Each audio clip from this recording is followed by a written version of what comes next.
ये question CBSE 2025 का है. This is a case based question.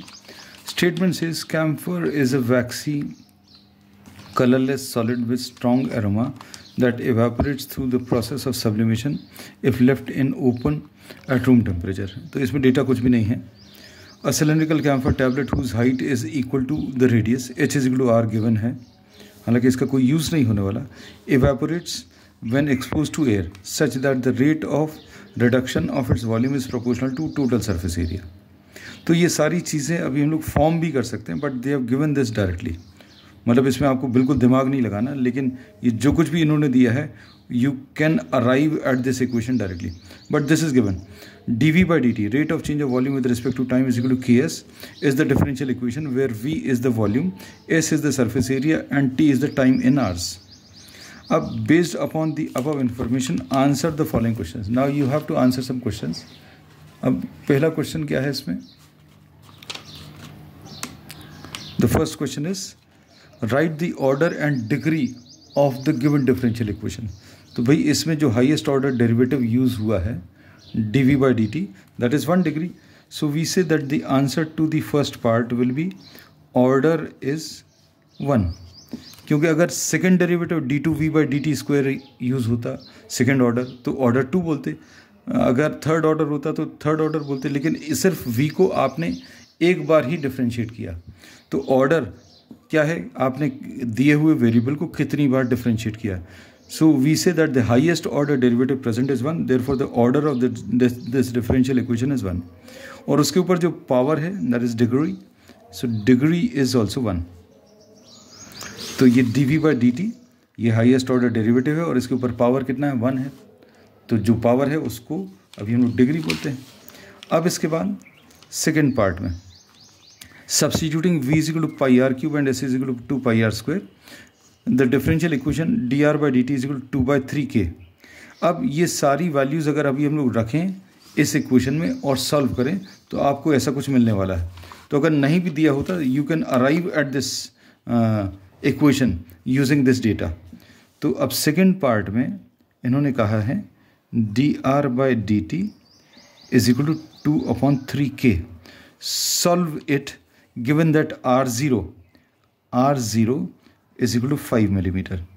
r0 का मतलब क्या है, t इक्वल टू 0 पर r की वैल्यू 5 मिलीमीटर. तो ये मतलब समझ में आना चाहिए, r0 is equal to 5 millimetre का मतलब. ठीक, अब इसमें इसको सिंप्लीफाई करना तो क्या करेंगे, this is a variable separable differential equation.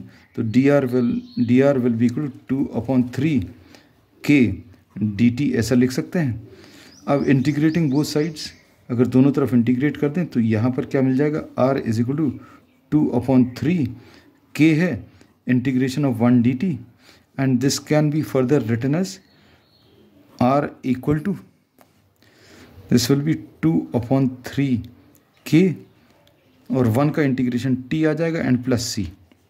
तो ये इसका सोल्यूशन आ गया. ठीक, अब इसमें इन्होंने क्या बोला, सॉल्व इट. अब इसको सॉल्व कर दिया. अब सॉल्व करने में t इक्वल टू 0 पर r की वैल्यू 5 दी है. t इक्वल टू 0 पर r की वैल्यू 5 अगर आप रखें तो ये 5 इज इक्वल टू, यहाँ पर ये पूरा 0 में कन्वर्ट होगा, 0 plus c, so c will be equal to 5. तो c इक्वल टू 5 आ गया. तो फाइनली जो आंसर मिलेगा r is equal to 2 upon 3 kt plus c is 5. So this is the answer. अब इसके बाद थर्ड पार्ट में देख लीजिए. थर्ड पार्ट में क्या पूछा है, थर्ड पार्ट में if it is given that r is equal to 3, third part में r की value is equal to 3 millimetre when t is equal to 1 r, find the value of k, आपको k निकालना है and hence find the time.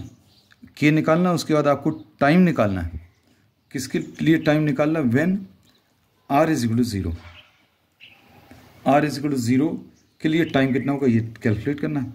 अब r की value 3 अगर आप substitute करें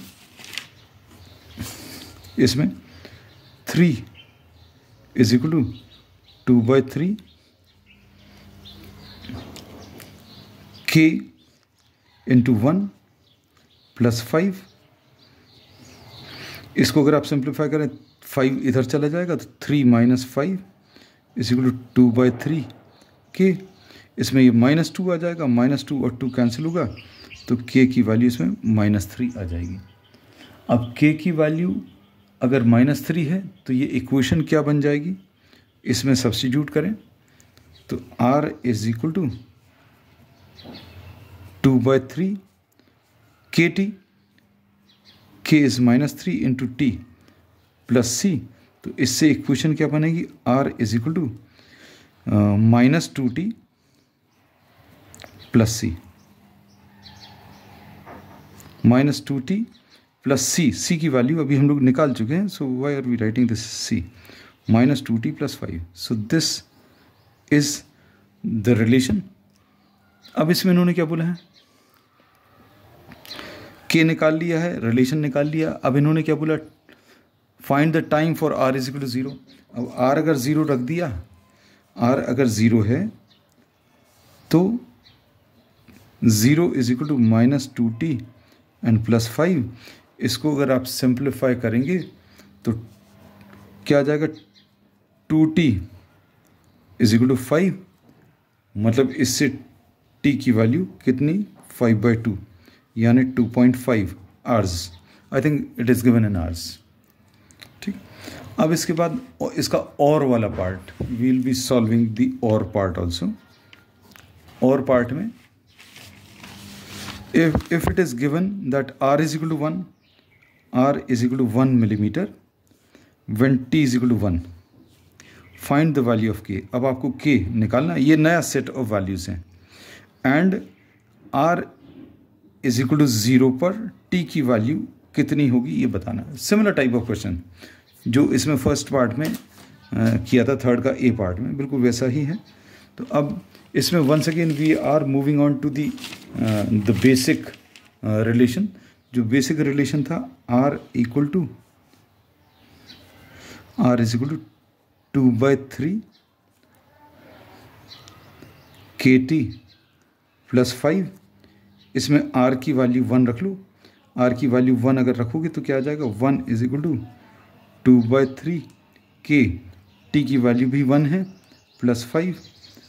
तो इससे क्या मिलेगा, 2/3 k is equal to 1 minus 5।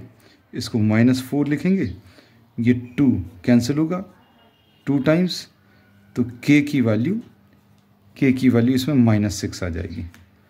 अब k की वैल्यू -6 इसमें रखो तो r इज इक्वल टू, अरे ये वेक्टर साइन लगा दे रहे हैं बार बार, r is equal to 2/3 k की value is -6 into t and plus 5, 3 2s। तो रिलेशन क्या आ जाएगा, r is equal to -4t plus 5। अब फिर से इसमें इन्होंने बोला r की value 0, so this is the relation. r की वैल्यू 0 रख लो, अगर रखेंगे तो क्या आ जाएगा, -4t plus 5 is equal to 0 आ गया। तो t की वैल्यू इससे, t की value will be equal to 5/4 hours. This is the final answer.